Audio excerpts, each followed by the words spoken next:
Orang bijak ini pun terkejut saat ia menoleh ke belakang bahwasanya rumah yang tadi dimasuki itu tidak ada dan ia hanya melihat kuburan, bukannya rumah manusia.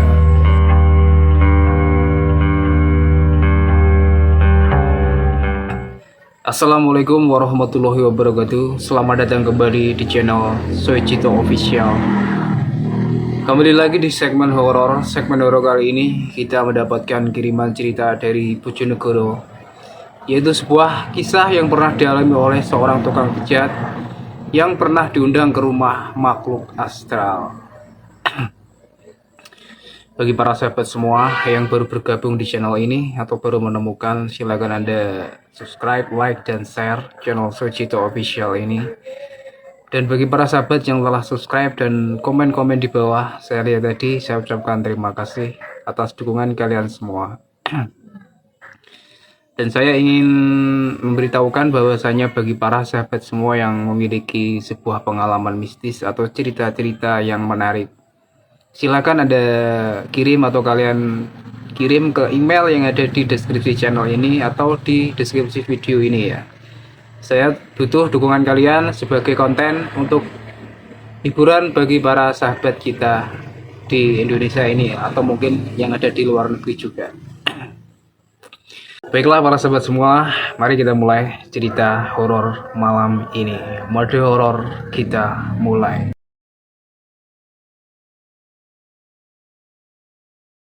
Pak Adi ini kesehariannya adalah sebagai seorang sanggar putung yang banyak menerima tamu dari wilayah Bojonegoro, terutama dari wilayah Kecamatan Sugiwaras dan sekitarnya.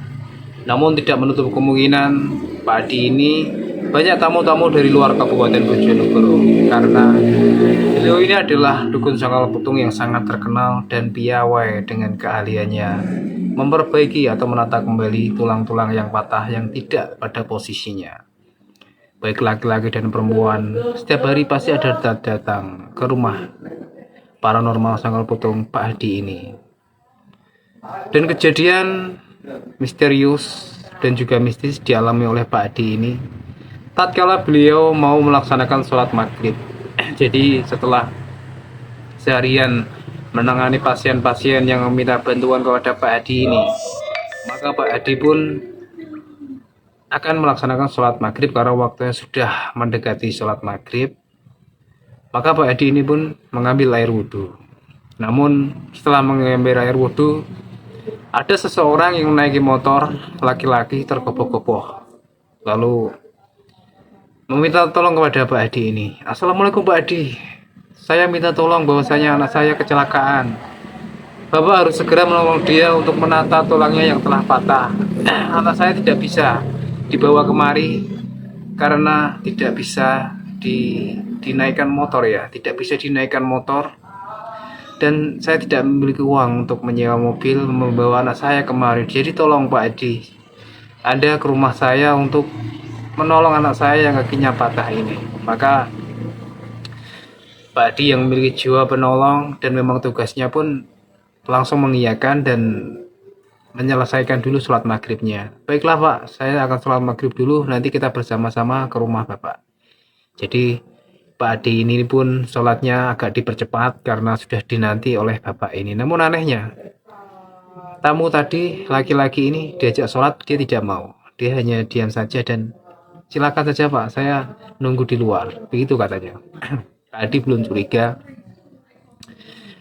Pak Adi yang karena tidak enak langsung dipercepat karena juga khawatir keadaannya, sholatnya pun dicepat, wiridnya dipercepat. Akhirnya Pak Adi pun ini berangkat mengikuti lelaki yang datang tadi ke rumahnya yang katanya anaknya jatuh. Dalam perjalanan seperti biasa saja, tidak ada kejadian aneh-aneh atau hal-hal mistis, lancar-lancar saja. Namun Pak Adi ini merasakan sebuah kejanggalan, bahwasanya kok begitu cepat rumahnya sampai, padahal katanya tadi kan beda kecamatan itu sudah. Namun dia tidak begitu memikirkan, akhirnya langsung saja sampai di rumahnya ini. Ternyata benar, anaknya orang ini berada di kamar dan kakinya patah karena naik sepeda motor, dan motornya itu pun ditunjukkan motornya sudah rusak berada di halamannya ya. Lalu tanpa banyak basa-basi, Pak Adi ini pun langsung mengurut dan memperbaiki atau menata tulang si anak ini yang terjatuh dan patah ini. Setelah itu, Pak Adi pun memberi solusi-solusi atau saran-saran yang harus dilakukan kepada keluarganya dan anak ini, apa pantangannya yang harus dijalani agar cepat sembuh ya kakinya ini. Namun mereka tidak menjawab apa-apa dan hanya diam. Setelah itu Pak Adi pun berpamitan pulang dan diberikan amplop. Jadi nggak sempat melihat karena ada diberikan bungkus kertas putih ya, langsung dibawa saja di sakunya. Lalu Pak Edi pun mengucapkan salam dan pergi keluar ingin pulang. Namun anehnya yang pemilik rumah ini pun tidak membalas ucapan salam itu, hanya mengangguk saja. Lalu Pak Edi pun keluar tanpa dia curiga sama sekali. Setelah dia beberapa langkah dari pintu, lalu ia men-starter motornya kembali. Setelah ia menengok, setelah ia motornya itu hidup, lalu ia kan menengok ke belakang si Pak Edi ini. Rencananya kan mau berpamitan kembali setelah motornya nyala, mau digaskan, dia menoleh kembali ke belakang. Dan anehnya, bahwasanya setelah ia menoleh setelah motornya menyala, rumah itu tidak ada. Dan yang ia lihat adalah kuburan di sebuah desa di Kecamatan Kedung Adem, Kabupaten Bojonegoro. Lalu si paranormal Sangkal Putung ini pun terkejut, namun dia juga memiliki ahli spiritual, jadi dia tidak begitu panik. Dia sudah tahu bahwasanya yang mengundang tadi ya, dan yang ia tata bahwasanya ia adalah makhluk astral, bukan manusia. Lalu dia pun pulang kembali ke rumah dengan pengalaman yang tidak bisa ia lupakan. Dan sampai di rumah, uang itu pun ia lihat. Dan uang itu ternyata menjadi sebuah daun. Jadi itulah sebuah kisah nyata yang pernah dialami seorang spiritual atau dukun Sangkal Putung yang memperbaiki kaki-kaki yang patah atau kesleo, apapun itu urusan pertulangan, di sebuah kecamatan di Bojonegoro, yaitu Kecamatan Sidoarjo.